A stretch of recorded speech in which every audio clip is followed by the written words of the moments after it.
So not sure how to change your water filters, or maybe you're trying to open your filter and it is always getting stuck? Well, today you are in luck. I'm going to tell you and show you everything that you need to know. I'm also going to share with you the best tips, tricks, and hacks when it comes to getting the job done right. So overall, the process is actually pretty simple. It's basically just 6 steps.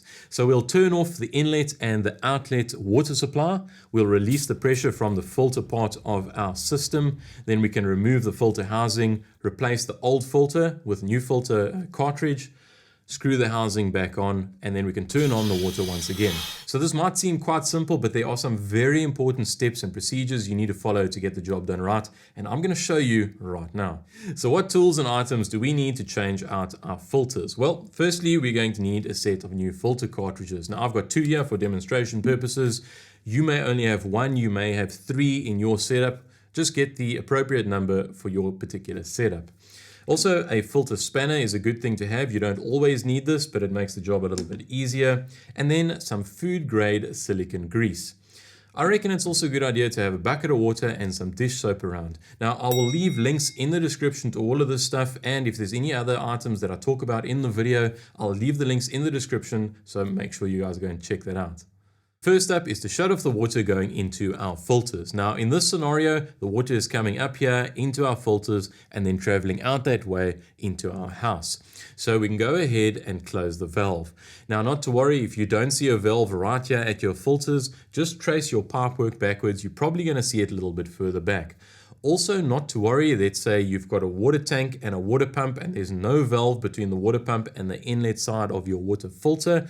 You can just go ahead and turn off the power to the pump and close the valve at the tank outlet. And the reason we do this is because once we open our filter housings, we don't want water pouring out here while we're trying to work. Now we need to go ahead and release the water pressure across our filters. So there are generally 2 ways to do this, and the easiest way is just to go into your house, open a tap, let the water run until it slows down to a slow trickle. We can then close the tap once again, and then we can close the valve on the outlet side of our filters. Now the reason we're closing the valve here on the outlet side of the filters is that in some house installations, depending on how the piping is connected, you can get a backflow of water. And when we open our filter housing here, we don't want water pouring out while we're trying to work.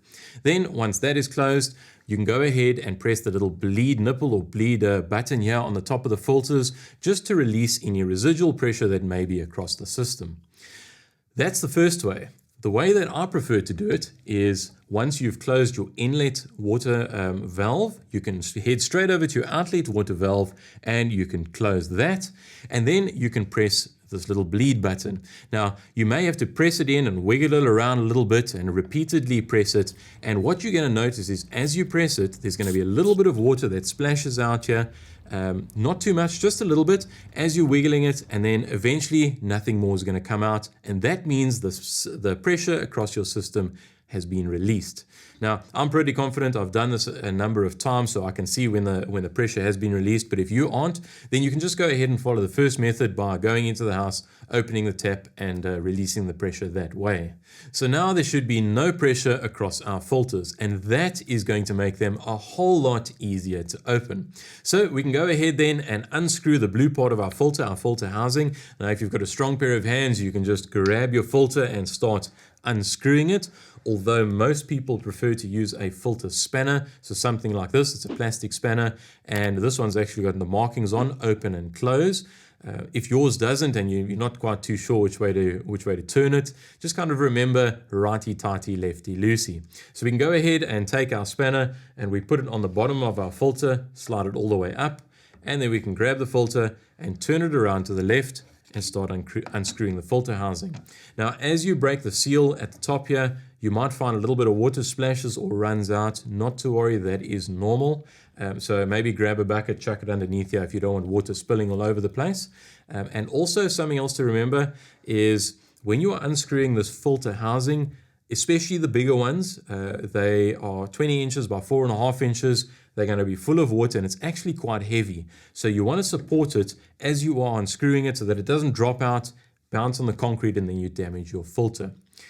And I'm sure you guys have noticed this if you've changed these before. sometimes these filter housings can be really stubborn and really stuck, difficult to unscrew. And later on in the video, I'm going to give you some tips and tricks and hacks on how to get these filter housings unstuck, and also tell you how to prevent them from getting stuck in the future. So once your filter housing is open, we can go ahead and remove the old filter cartridge, and then we can go and chuck it in the bin. Or if you're in America, go and chuck it in the trash can. Now, something to remember is that you need to wash out these filter housings, and that's why I said you needed a bucket of water and some dish soap.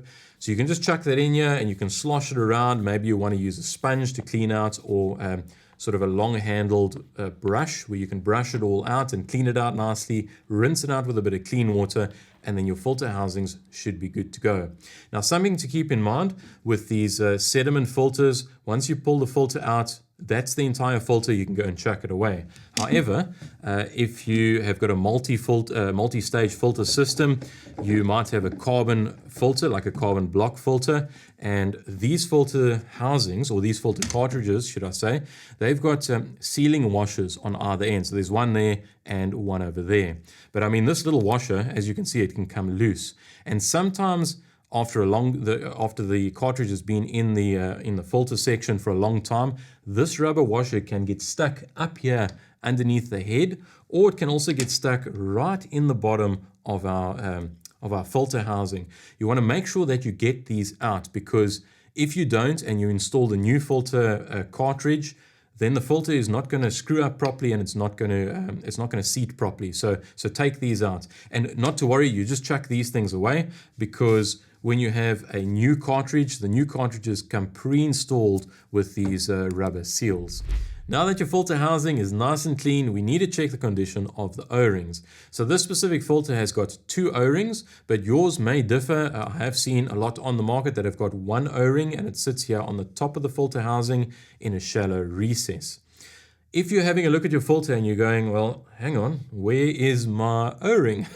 What often happens, especially with the ones that have the O-ring along the top here, they get stuck inside the filter, or inside the filter head here. So you just go ahead and pull it out, peel it out easily, don't damage it, and then you pop it back into its groove. So you want to inspect the O-ring to make sure that it's still in good condition, that it's nice and smooth and soft. It doesn't have any dirt on it, there's no nicks and scratches, and if it is like that, you can reuse the O-ring. If it is not, if it looks like it's damaged, it's probably a good idea to get a new one and then install that new one, and then you know your system won't leak. So now that we know our O-rings are good to go for another cycle, we can go ahead and apply some food grade silicone grease to the O-rings.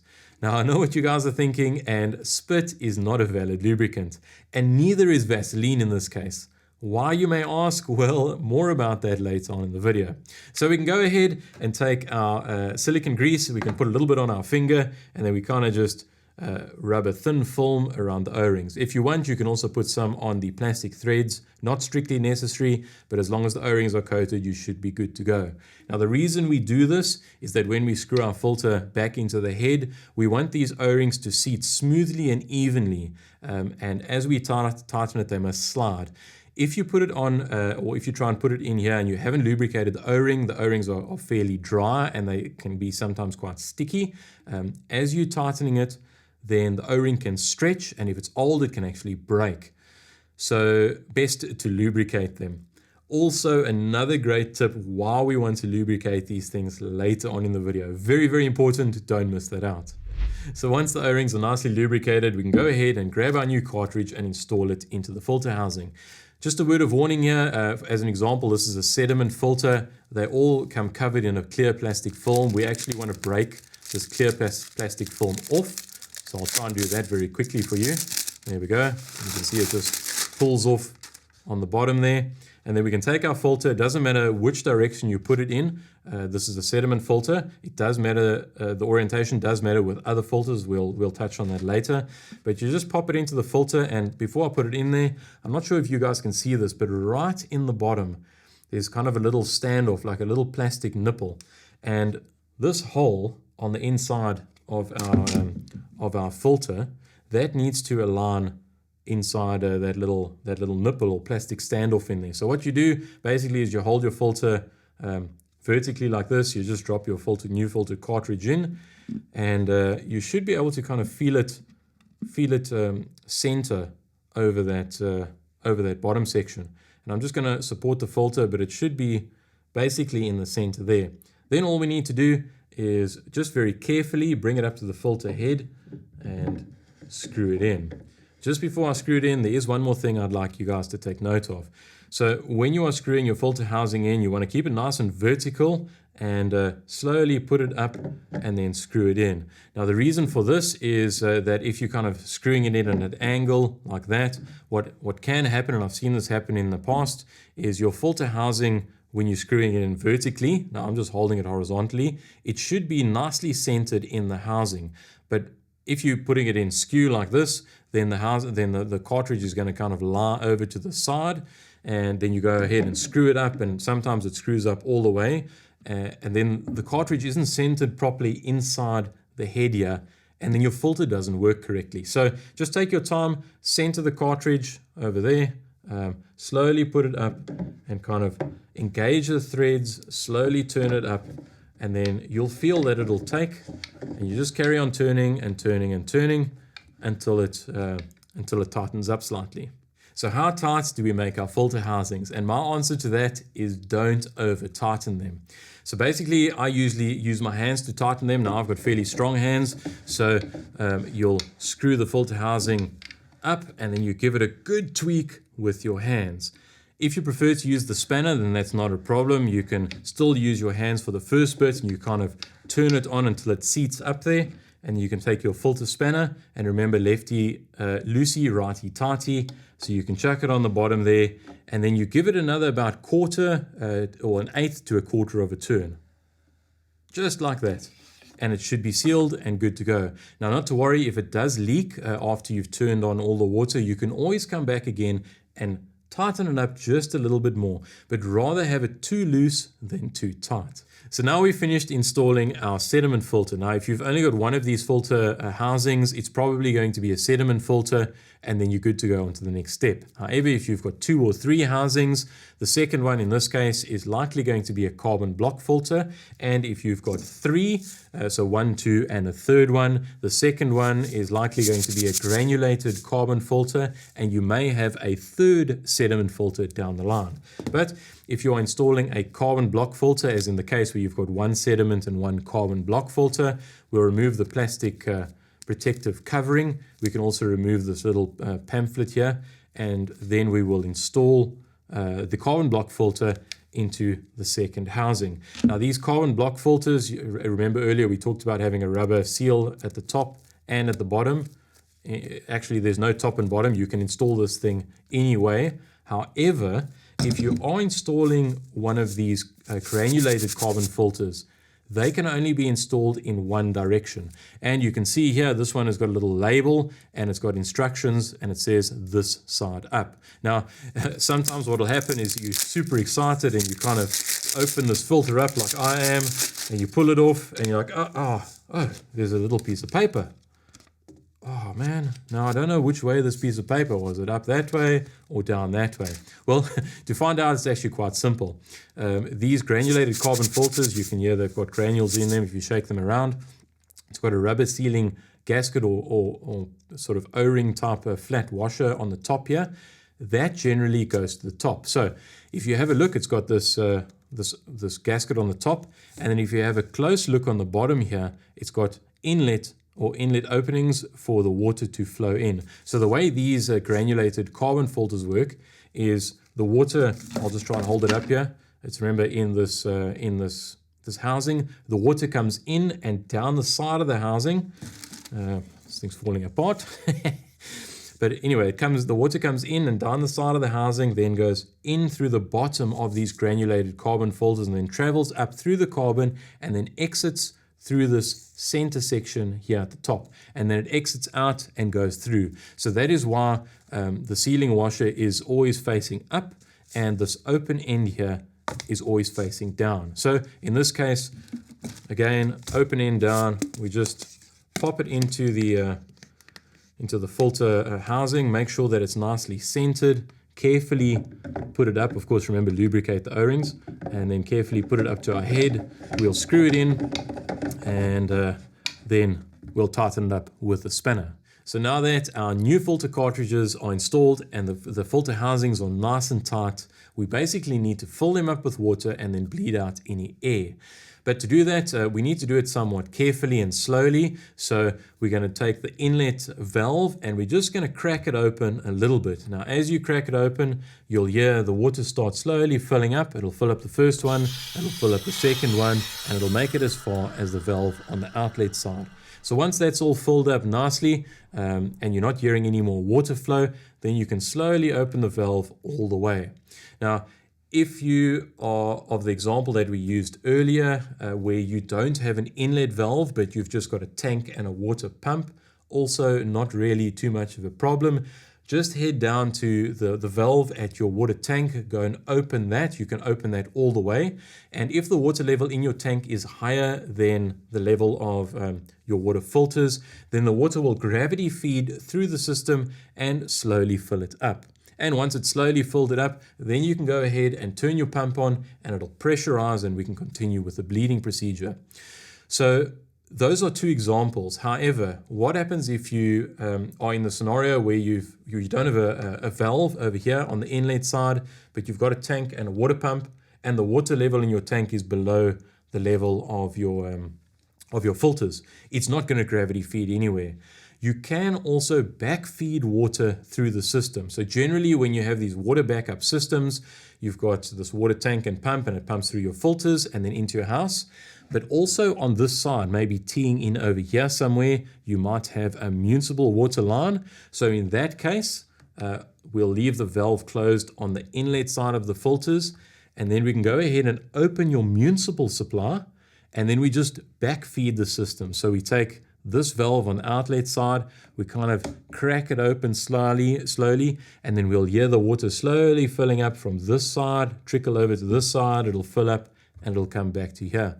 Once that has filled up nicely, then you can open it up all the way, and then you can go ahead and open up this one all the way. Either way, we just want the filters to fill up nice and slowly. Now, I don't know why I've just closed those. I'll just open them back up. So we're probably going to be at the scenario here where everything is open and now everything is full of water and there's pressure. However, there is still going to be air in the top here and we need to bleed that out. And the way we do that is by pushing these little bleed buttons or these bleed nipples on the top here, and we kind of press it in and hold it, and you'll hear the air coming out here. And it'll come out, and then eventually when all the air is out, then you'll see water starting to splash out here. Sometimes you've got to like press it and let it go and press it and let it go and press it and wiggle it a bit, and then eventually the air will stop and then just plain water comes out, and then this one is bled full of, it's bled all the air out. Then you can do it for each filter basically. You do the same thing for this side. Then you basically are ready to go. Now, something to keep in mind, because you've opened up the system and you may have introduced air into the rest of your water pipes in your house. When you go and open a tap in the house, it may splutter and fart, and you might have bursts of air and water coming out there. So just be aware of that. It is normal. Just let the water run for a few minutes and then it will kind of even out.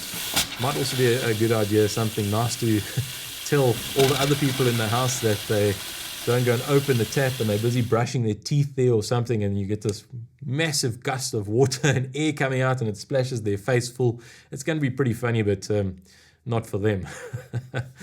So now it's time for me to share with you guys some of those tips and tricks and hacks. And the first tip that I've got for you is to let the water run for a couple of minutes after you've installed your new filters. So what can happen sometimes is that these carbon block filters or the granulated carbon filters can give off like a gray or a black powder that passes through the system for the first couple of liters.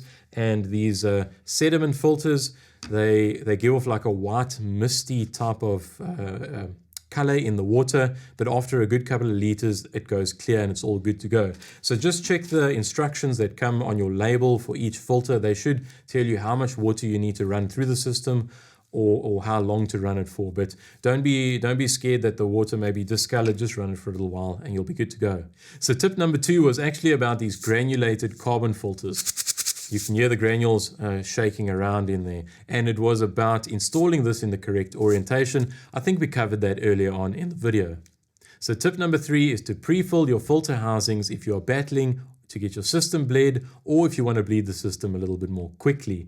Now, the filter housings with these sediment filters in, they are a little bit more difficult to pre-fill because they kind of float up, so don't really worry too much about this one. But generally, when you put in these carbon filters, like the granulated carbon or the carbon block filter, you've put it into the housing, you can pour water into the housing and it kind of sits at the bottom there, no problem. That way, as we mentioned, you can bleed the system a little bit easier and a little bit more quickly. Tip number 4, what happens when these filter housings are really stubborn and really stuck in place? They don't want to unscrew. You may have forgotten to release the pressure out of the system. If you don't release the pressure out of the system, then the filter housing is being pushed apart very hard away from the filter head here, and the threads are creating a lot of friction, and that is really, really difficult to unscrew. So just release the water out of the system. If you have released the water out of the system and it is still being stubborn, believe me, this happens, and your hands aren't strong enough to take it loose, maybe you pop your filter spanner on and you're reefing on this thing and the filter spanner breaks, then go ahead and get yourself a second filter spanner. You kind of put them back to back and you can slide them on, and you can use 2 filter spanners. You may even need to put a piece of pipe on here. Or if you want, you can kind of stagger the spanners and you can use both your hands to rotate it at once. Something that you do want to watch out for though, and be aware of, should I say, is that if this thing is really tight and you're putting a lot of like sort of turning force on your filter, you need to be aware of how it is mounted. So what happens is sometimes you have these thin steel brackets like this one here. It's only mounted with 2 bolts on the top, and there's 4 stainless steel screws here at the top of the housing. So this is fairly well secured. But I've seen a lot of filters where people will install them and it's got a plastic bracket. Now you can imagine what will happen if you're reefing on this thing, turning it really hard. You can actually just break that plastic bracket and you pull it off the wall, and now you don't just have filters to new filters to replace. You've also got a filter system to repair. So just be aware of that. Also be aware that sometimes, I've seen this a lot of times with shoddy workmanship, where somebody might only just put 1 bolt in here, or they put 2 bolts in but they're not tight, or they don't put all 4 screws into the top of the housing, and then you go ahead and you reef on this thing and you end up bending the bracket or breaking a housing. So just be careful of that. You may also want to get maybe a second person to come around, and as you are pulling or taking it loose, maybe they just support the bracket and support the head here and hold it. I've also seen some people saying that you can kind of hold on, as you're rotating the blue part here, kind of hold on the inlet and the outlet. I'm not going to recommend this, because if something breaks here at the top, or your bracket kind of lets go, all the pressure and force is being taken up with your inlet and outlet, and you can end up cracking these fittings, or the little this little pipe nipple here, or you could end up cracking a valve or something. So just be careful when you are taking that loose. You can also use a strap wrench. Now, if you don't have a strap wrench at home, basically what you can do is you can go grab yourself 2 shifting spanners. Now, these are the general tools you probably all got at home. I've just got 2 shifting spanners here, and I'm sure you guys have got some sort of flat rope, or these things are what are they actually called, ratchet straps, or some tie downs. This is just like an old tie down, literally. It's very easy. If you don't have one of these strap wrenches, you can just make your own. And the way we do this is we take just the bottom of our shifting spanner here. You can see it's nice and flat, and it's got a bit of a flat section there. And we take the flat section of our flat rope and we kind of loop it around here. Hopefully you guys can see this. We make a bit of a loop and we pull it flat like that. So here's the 2 ends. Don't worry about all of this other rubbish hanging here. We just do that. And then we take our spanner, we put our spanner in front there, and we take this and we wrap it around and overlap over itself. So we wrap it around there and overlap it over itself. And then we can do that once more over itself. So what we're left with is we pull it tight like that. It's not going anywhere, and we're left with a nice loop here. So now we can go ahead and slip this onto the bottom of our filter. And as you can see here, and I can see I've just made a mistake because we want to rotate it that way. So as I start rotating it, it unwinds our flat flat strap. So it's a good example here. I've wound it around the wrong way. So we'll just go back to the start. Again, I'll take our flat strap here. Here's the two ends. So last time we wound it clockwise around. So we want to take our spanner, put it in front there, and we wrap it anti-clockwise, folding over itself and pulling it tight, folding over itself once again and pulling it tight. So there, once again, we're left with our loop. We can put the loop over the bottom of the filter here, pick it up to the top here where the grooves are nice and deep, and we take our spanner and we kind of roll it in and roll it up. And you can see I'm turning here, and what it's doing is it's pulling this flat rope tight around the filter housing. Now we can take our second shifting spanner. Let's just move this out of the way so that you guys can see what's happening here. Don't worry about that.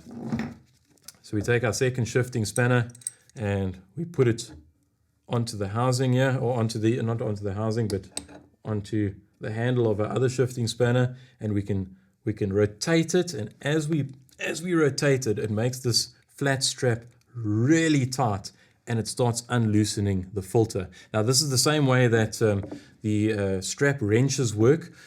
If you prefer to buy one of these strap wrenches, I'll link it in the description. So, and also if you want to support the channel, I wouldn't mind you using that link. It's an Amazon link. It doesn't cost you anymore, but I'll just make a small commission from that. Helps support the channel, helps keep the videos coming to you guys. But that is another way to get these filters loose. If your if your plastic spanners keep on breaking, or if you can't get enough leverage on them. I have also heard of another way. I haven't actually tried this, but if none of that wants to work, you can take a hairdryer and you heat up the plastic head here. You kind of heat it up evenly all around. You get it quite hot, not melting hot, but you get it quite hot, and that might release the O-rings slightly. It's generally those O-rings that are really sticky inside there.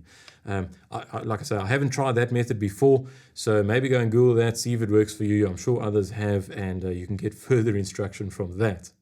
Tip number 4.5, and arguably this is probably the most important tip of them all. How do we prevent these filter housings from getting stuck in the future? Well, two basic things: don't over tighten them, and the most important, don't forget to apply lubricating grease to the O-ring seal. That way there's much less chance of it getting stuck at a later stage. Tip number 5.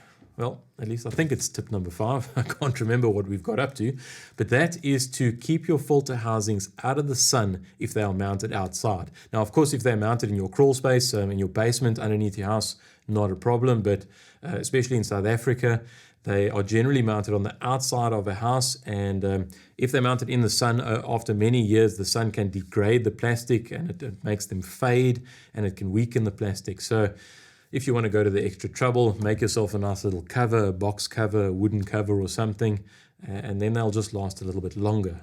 Tip number 6, I think. But Vaseline, earlier on we talked about how we can't or we shouldn't use Vaseline to lubricate these O-ring seals. Why? Well, because Vaseline is a petroleum-based lubricant, and it will attack or eat away at natural rubber or silicone type seals. It is fine with nitrile or say Viton seals, but who's to say what type of rubber that your O-ring is made out of? So it's just safer to use a silicone-based grease, and because we use this water in the house, it needs to be a food-grade silicone grease. And there we have it, guys. Now you know all of the steps and the tips and the tricks and the hacks to successfully change your filter cartridges and get your filter system up and running for another cycle. Now, of course, there are many ways to skin a cat, and if I have missed out something, or if you guys know of a better way or a better method to do this, just leave us a nice detailed comment in the comment section, and then everybody can learn from that. Also, if you would like to support the channel, remember I will leave links in the description to things like the silicone grease that you can get and some of the tools that you need to do these filter changes. I may also even link some of these filter housings and some pumps and some other various bits and pieces. Please go use those links. It does go a long way to support the channel. If you like the video, please give it a thumbs up, and please consider subscribing. Thank you very much for watching, and before you go, I think there's going to be another video that you're interested in. I will link it up here, and it is about everything that you need to know about these water filtration and water backup systems and how to install them. Cheers.